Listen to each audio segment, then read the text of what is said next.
Episode की शुरुआत में काफ़ी क्राउड दिखाया जाता है जहाँ की हमारा मेन हीरो एक प्रेसिडेंट होता है जू फैमिली का। और वो एक सेलिब्रिटी है बहुत बड़ा। और यहाँ पे काफ़ी सारे मीडिया आते हैं जहाँ हमारी हीरोइन भी होती है सॉन्ग। और यहाँ पे वो एक रिपोर्टर है, जैसे ही वो देखती है और शॉक में चली जाती है और कहती है जूही। तभी वहाँ के सारे रिपोर्टर कहते हैं जूही, और बेचारी सडनली सॉन्ग पता नहीं कैसे गिर जाती है और उन भीड़ से अलग हो जाती है।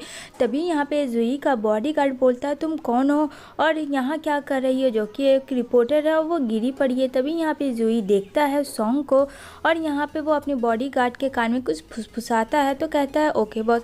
और उसका बॉडीगार्ड आता है और यहाँ पे सॉन्ग को कहता है प्लीज़ मैम आप चलिए यहाँ से। कहती है अरे मुझे तुम कहाँ लेके जा रहे हो।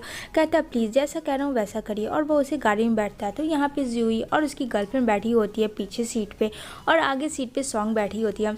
तो यहाँ पे वो बोलता है कि तुम यहाँ क्या कर रही थी। तभी यहाँ पे उसकी गर्लफ्रेंड बोलने लगी तुम चुप रहो, मैं तुमसे बात कर रही हूँ।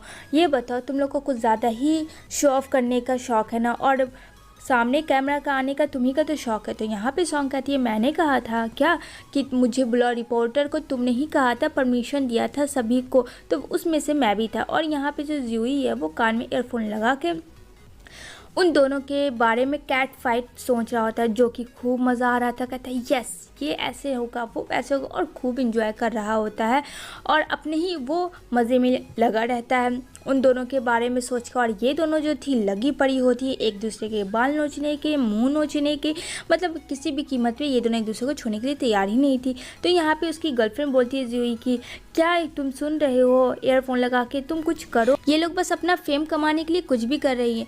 तभी यहाँ पे जूही बोलता है सॉरी मैं कुछ हेल्प नहीं कर सकता हूँ। तो कहती है क्यों, क्योंकि जूही कहता है कि वो जो है आगे बैठी हुई वो मेरी वाइफ है। अब यहाँ पे सॉन्ग कहती है जब मैंने मना किया था कि पब्लिक में ये बात नहीं जाएगी, ये बात मेरे और तुम्हारे बीच में रहेगी जो कि एक हिडन वाइफ है, तो ये बात तुमने कैसे कहा। तो यहाँ पे बोलती है उसकी गर्लफ्रेंड जूही का हाँ मजाक कर रहे हो।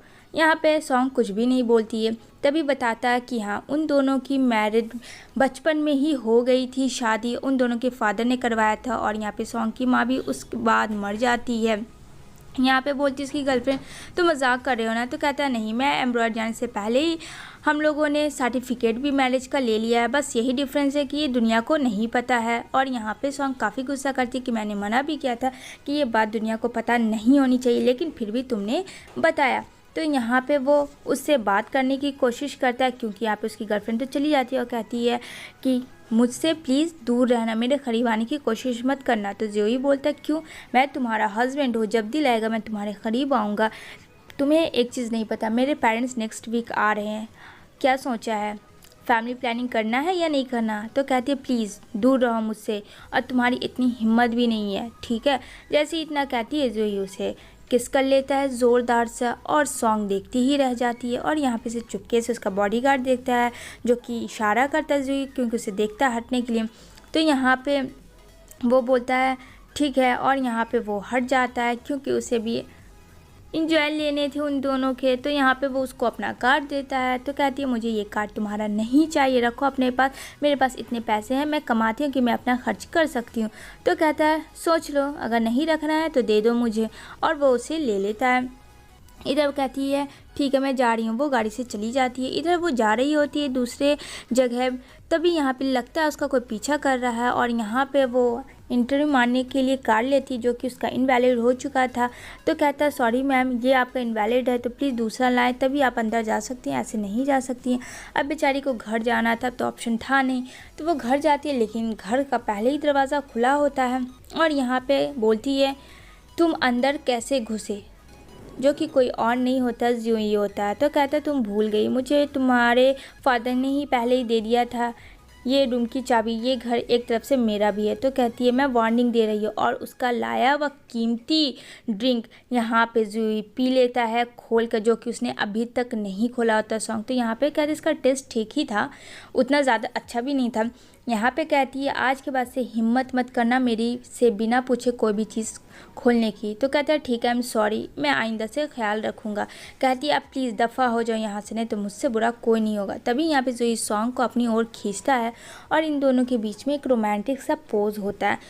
तो यहाँ पे बोलते हैं क्या, तो वो कहती है सॉन्ग चलो हटो यहाँ से, वो धक्के मार के उसे निकाल देती है। और यहाँ पे रात भर वो सो नहीं पा रही होती है क्योंकि उसके दिमाग में जूही घुस रहा होता है, कहीं वो बेड पे तो उसके ना आ जाए, कहीं वो उसके घर के अंदर घुसा तो ना हो। वो चेक करने के लिए निकलती हो क्योंकि उसे लगता है वो चीप टाइप का हो चुका है। तभी वहाँ पे बाहर फ्रेंड उसका आया होता है जिसका नाम होता है की, और ये हमारा सेकंड मेल है जो कि आता है सॉन्ग के लिए। और ये दोनों बचपन में एक दूसरे से बहुत ज़्यादा लव करते थे। अगर कहा जाए तो सॉन्ग उसको लव करती थी, उसका फर्स्ट लव की है। लेकिन अब ऐसा तो होने से रहा नहीं, अब तो वो शादीशुदा मैरिड है जो कि जूही की है। तो बस वो अपना पास सोच रही होती है कि अब तो उसे शादी करनी नहीं है उससे। खैर कोई बात नहीं, लेकिन फ्रेंड की तरह रह सकती है। लेकिन वो जार खुला देख के कि कुछ शक होता है। यहाँ पे कहती है अरे ये तो मैंने ही खोला था और टेस्ट किया था। वो नहीं बताती है जूही के बारे में, लेकिन वो थोड़ा सा नर्वस हो जाती है और यहाँ पे उसे डाउट होता है। इसी के साथ एपिसोड एंड होती है।